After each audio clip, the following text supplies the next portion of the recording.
Tu crois encore que la manipulation émotionnelle commence uniquement le jour où quelqu'un te frappe, le jour où quelqu'un t'insulte violemment, le jour où quelqu'un devient agressif ouvertement? Non. Les manipulations les plus dangereuses commencent souvent dans le calme. Elles commencent dans des détails presque invisibles, dans des phrases qui semblent normales, dans des attitudes qui paraissent anodines, dans des réactions tellement subtiles que même la victime finit par croire que tout vient d'elle. Et c'est justement ça le plus terrifiant. Parce qu'une personne manipulée émotionnellement ne réalise presque jamais immédiatement qu'elle est en train de perdre son identité. Au début, elle pense simplement traverser une mauvaise période dans son couple. Elle pense qu'il faut être plus patient, plus compréhensif, plus tolérant. Elle pense en fait que l'amour demande des sacrifices. Alors, elle encaisse, elle s'adapte, elle se remet en question, elle essaie de calmer les conflits, elle fait des efforts supplémentaires. Mais pendant qu'elle essaie de sauver la relation, elle commence progressivement à se perdre elle-même. Et aujourd'hui, nous allons parler d'un sujet extrêmement profond, peut-être même l'un des sujets les plus douloureux dans les dynamiques relationnelles toxiques. Comment la manipulation émotionnelle détruit progressivement votre identité sans que vous vous rendiez compte. Moi, je suis Évariste Fopoussi, coach en dynamique relationnelle de couple. Et cette analyse risque de provoquer un énorme choc émotionnel chez beaucoup de personnes qui vont se reconnaître sans même s'y attendre. Parce qu'il existe une vérité extrêmement difficile à accepter. Certaines relations ne détruisent pas votre corps immédiatement. Elles détruisent d'abord votre esprit. Et la destruction psychologique est parfois plus violente que les blessures visibles. La première chose que la manipulation émotionnelle détruit progressivement, c'est votre confiance intérieure. Avant cette relation, vous étiez peut-être quelqu'un de spontané. Vous aviez des opinions, vous aviez une personnalité forte. Vous saviez ce qui vous plaisait, vous saviez ce que vous refusiez, vous saviez poser certaines limites. Mais progressivement, la personne manipulatrice commence à attaquer votre perception de vous-même. Au début, cela peut sembler léger. Tu exagères toujours, tu comprends mal, tu es trop sensible, tu dramatises, tu inventes des problèmes. Personne ne supporterait ton caractère. Et au début, vous résistez encore et encore. Mais lorsque ces phrases deviennent répétitives, quotidiennes, permanentes, elles finissent par pénétrer votre esprit. Et c'est là que commence le vrai danger psychologique. Parce qu'un être humain qui doute constamment de lui-même devient émotionnellement vulnérable. Très vulnérable. Petit à petit, vous commencez à ne plus faire confiance à vos émotions. Vous commencez à vous censurer vous-même. Vous commencez à réfléchir avant de parler. Vous commencez à vous demander si vous n'êtes réellement pas le problème. Et certaines victimes finissent même par demander pardon pour des souffrances qu'elles ont vraiment subies. Imaginez le niveau de destruction psychologique nécessaire pour qu'une victime s'excuse d'avoir été blessée. Et malheureusement, beaucoup vivent cela tous les jours. Le manipulateur émotionnel ne veut pas seulement contrôler vos actions, il veut contrôler votre perception de la réalité. Il veut que vous doutiez tellement de vous-même, que vous finissiez par dépendre totalement de sa validation émotionnelle. Et quand une personne arrive à ce stade, elle devient prisonnière psychologiquement. Restez attentivement jusqu'à la fin de cette vidéo parce que le dernier mécanisme dont nous allons parler est probablement celui qui détruit le plus silencieusement les victimes. Beaucoup vivent cela actuellement sans réussir à mettre des mots dessus. Ensuite vient l'anxiété permanente. Et ça, énormément de victimes ne comprennent même pas qu'elles sont en train de la développer progressivement à cause de leur relation. Elles pensent simplement être stressées, fatiguées, épuisées.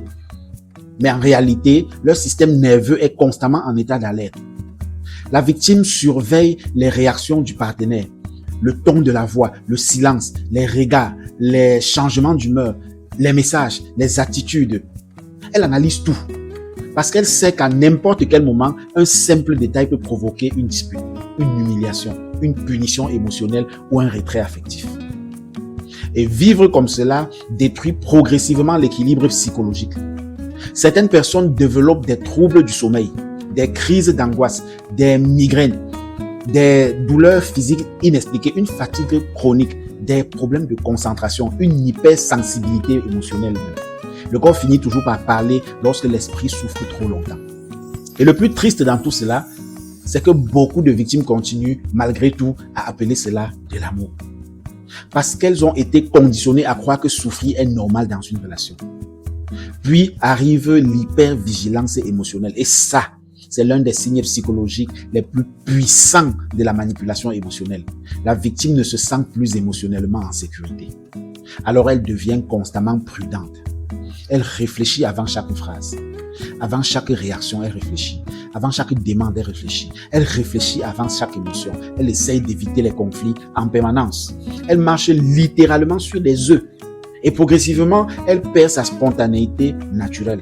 Certaines personnes ne rient plus comme avant, ne parlent plus comme avant. Certaines personnes ne s'habillent plus comme avant. Certaines personnes ne pensent même plus comme avant.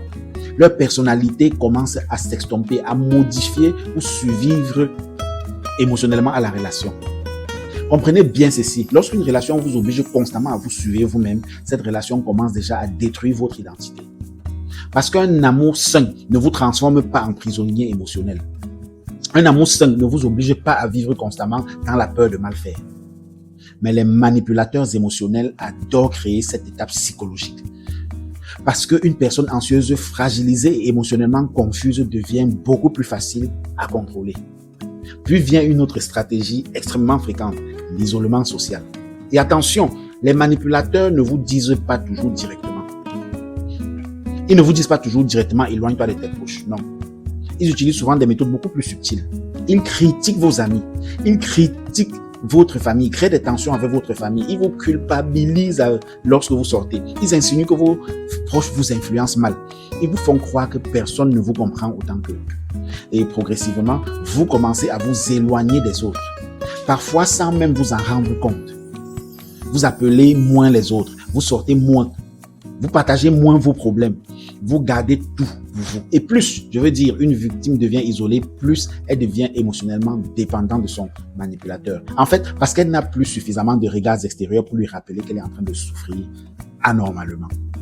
C'est exactement pour cela que beaucoup de victimes restent enfermées pendant des années dans des relations toxiques. L'isolement détruit énormément la lucidité émotionnelle. Maintenant, dites-moi en commentaire si vous avez déjà eu l'impression de ne plus reconnaître la personne que vous étiez avant une relation. Parce que beaucoup de personnes vont comprendre aujourd'hui qu'elles ne sont pas simplement fatiguées. Elles sont psychologiquement épuisées. La manipulation émotionnelle détruit aussi progressivement votre capacité à parler librement. Et ça, c'est extrêmement grave. Certaines victimes ont peur d'exprimer leurs émotions, peur de dire non, peur de poser des limites, peur d'être jugées, peur d'être rejetées, peur de provoquer un conflit. Alors elles gardent tout à l'intérieur. Et cette accumulation émotionnelle devient une bombe psychologique silencieuse.